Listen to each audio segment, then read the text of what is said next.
내년 국가 채무가 재정 수지 적자로 인해 사상 처음으로 GDP 대비 40% 비율을 넘어설 것으로 예상되는데요.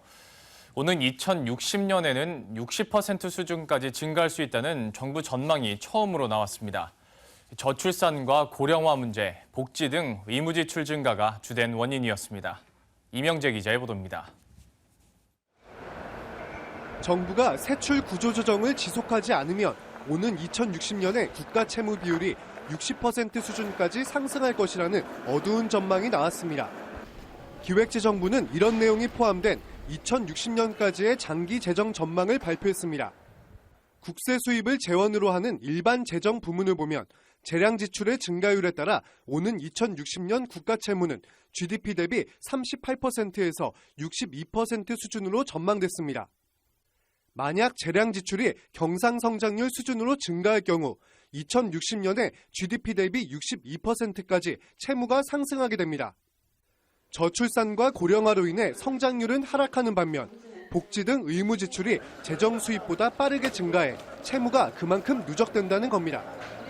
정부가 재량 지출을 경상성장률보다 낮게 세출 구조 조정한다면 채무는 2060년에 38% 수준으로 안정화될 것으로 보고 있습니다. 사회보험 부문도 현재 저부담 고급여 체계가 계속될 경우 상황은 심각해집니다. 국민연금은 오는 2044년에 적자 발생 이후 2060년에 기금이 고갈되며 사학연금은 2027년 적자가 생기고 2042년에 고갈될 것으로 내다봤습니다. 건강보험과 노인장기 요양보험도 고령화에 따른 의료비 지출 증가로 인해 각각 2025년과 2028년경에 기금이 바닥날 것으로 예상됩니다.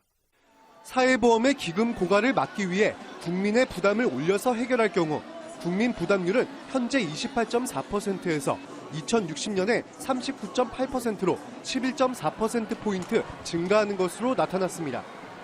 기재부는 장기 재정 건전성을 유지하기 위해 저출산 고령화 대책과 잠재 성장률을 높이는 정책 등으로 대응해 나갈 계획입니다. 국민연금 등 사회보험 부문은 적정 부담, 적정 급여 체계로 전환하는 개혁이 필요하다는 점에서 관계부처 합동으로 개혁 방안을 마련할 방침입니다.